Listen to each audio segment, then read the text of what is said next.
sustainable management for the Bachman sparrow? The Bachman sparrow's scientific name is Ammophila aestivalis. Today in the southern U.S. it is considered potentially threatened. In most cases it is a non-migratory bird. It is a permanent resident and largely endemic of longleaf pine ecosystems, which mainly occur only in the southeast U.S. During the 18th and 19th century, due to farmland and pastures, the species became a somewhat migrating bird. Due to population booms, they would migrate a little bit north for breeding purposes, and they migrated as north as Pennsylvania and Indiana. Some of the background information of the species is it was named in honor of Reverend Bachman. It was actually most likely found predominantly in the southeastern United States in open, mature pine forests before the colonization of North America by the Europeans. Sorry.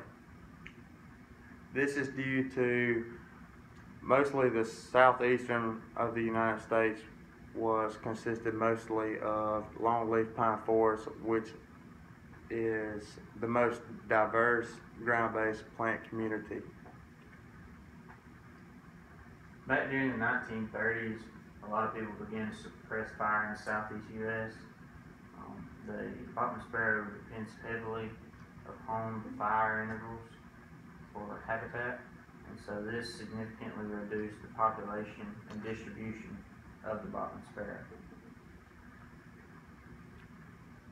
Also, the Bachman sparrow is a ground-based bird, meaning that they forage, which means they feed upon the understory and nest on or close to the ground. This explains why there is such a population decline due to fire suppression when we use silviculture management objectives during the early seasons. And once fire intervals were less common, woody vegetation established and severely reduced the dense vegetation close to the forest floor. This map shows the habitat range of the Bachman sparrow. It also shows in the upper right-hand corner the name, a scientific name, which has changed more than once in the past 10 or 20 years. The purple area indicates the native home range, or the main permanent residence of the Bachman sparrow. The northern orangish red area is a breeding resident area. Sometimes the birds will migrate northward a little bit to breed and then come back to their permanent residence. Following the range, the habitat is mainly consisted very similar to the red cockaded woodpecker, which is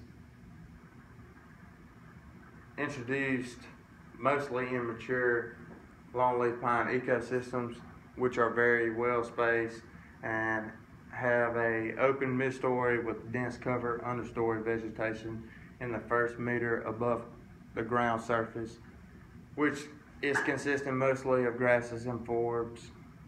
They thrive in early successional clear cuts and young pine woodlands due to their adequate understory density, which is a very big difference between the red cockaded woodpecker, which mostly is found in mature longleaf pine forests.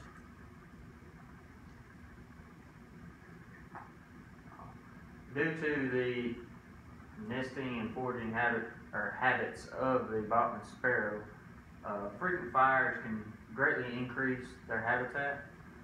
It has been found that areas with fire suppression have significantly lower Bachman sparrows than those with regulated fire intervals.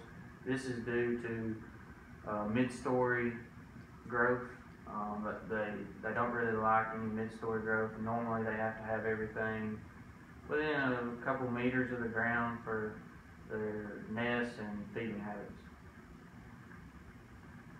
Also, some of the management objectives that we need to have a concern about is the Bachman sparrow's habitat tends to share a similar characteristics of the red cockaded woodpecker, which was mentioned before.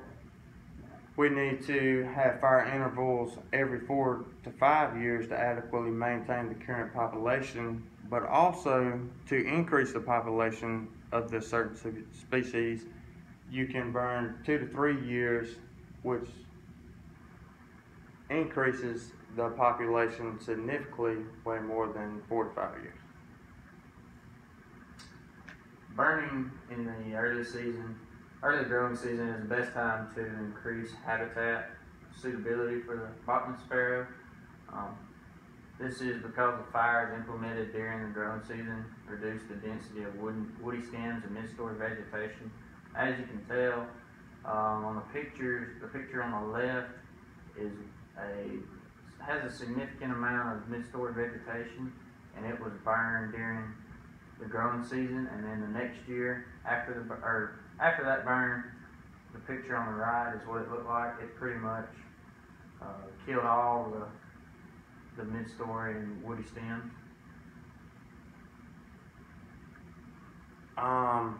Some of the authors that we use from journal articles is these right here, and we took a lot of information and we give a very big thanks to the information that was provided from those journal articles and the authors that provided the journal.